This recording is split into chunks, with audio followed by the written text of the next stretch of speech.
Hey, I'm Joel Baker. Welcome back to Landers Chrysler Dodge Jeep here in West Little Rock in Arkansas. Today we're going to go through all the steps you need to do to make sure you know how to take your Jeep off-road properly, where it performs the best, and you don't tear up anything. Okay, the first thing you need to do when you're getting your rig ready to take it off-road is you need to air down your tires. The reason you do this is if the tires air down, you get better traction and a better footprint on the ground to help you get over obstacles. And it also decreases the chances of puncturing a tire and being stuck out on the trail. So to do that, you just simply need an air gauge and a core stem remover for the valve. And what you do is you come over here to the tire, just take the valve cap off, and inside the valve you're going to see a little core remover. What we're going to do is we're going to use this tool to pull that out and start letting air out of the tire.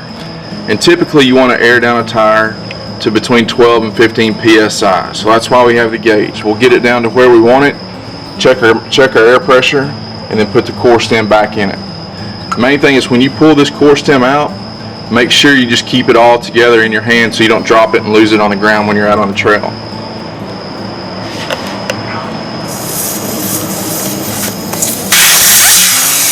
As it's bearing down, just periodically put your gauge on there and check where you are with your air pressure. Once you got it back to where you're pretty close, just put the core back in, screw it back in,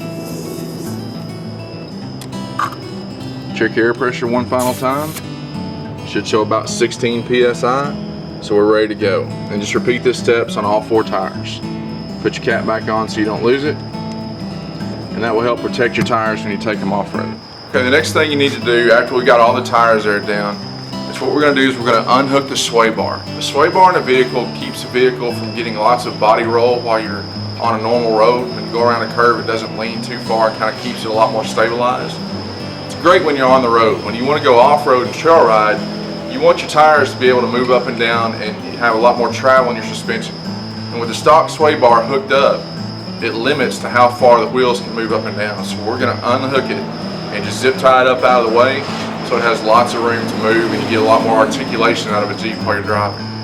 Now on a Sport and a Sahara model like these, they come with the sway bars bolted in. On a Rubicon, you've got an electronic sway bar disconnect. You simply push a button and it does the same thing.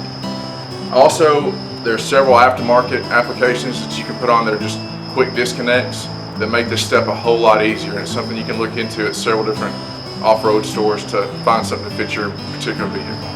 But we're going to show you how, if you don't have those, if you've got a brand new Jeep, how to unbolt it and get it up out of the way safely and make it where it'll perform like it's supposed to. To do that, all you need is an 18mm socket, a crescent wrench, and some zip ties. Right here, we're going to show you real quick. This is the sway bar. All we're going to do is, you can see this link that goes down right here. We're just going to unbolt this bottom bolt down here, fold this up, and zip tie it up here out of the way where your axle and everything has a lot more room to travel.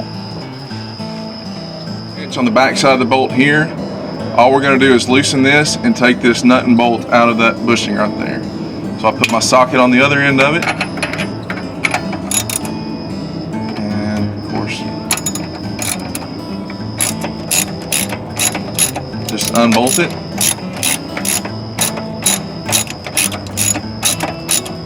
And when you do this, it's best to make sure you're on a flat, level ground. If you're on something that's uneven, it makes it more pressure and puts a bind in this joint, and it's harder to get the bolt in and out of the bushing. Once you're loose, you just simply back the bolt out.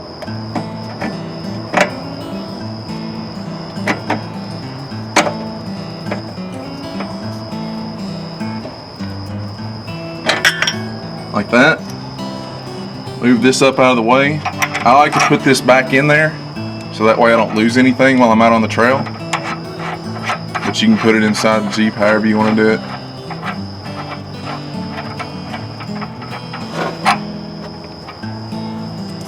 And then we take 2 zip ties, link them together,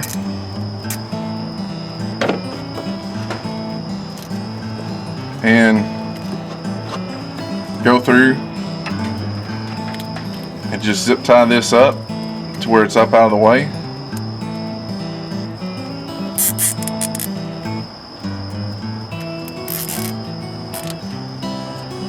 And that way you unlock your axle so you've got plenty of room for it to move up and down.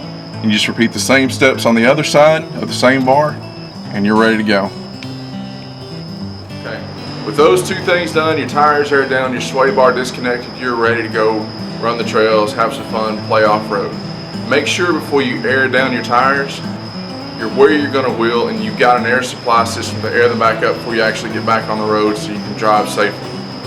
Once you're finished wheeling, come back out and just repeat the same steps. You're going to undo the zip ties on the sway bar, put it back down, bolt it back together and just tighten it up, and then air back up your tires and you're ready to get back on the road and drive as normal. Guys, again, my name is Joel Baker. This is Steve Landers Chrysler Dodge Jeep in West Little Rock. We appreciate you checking out our video.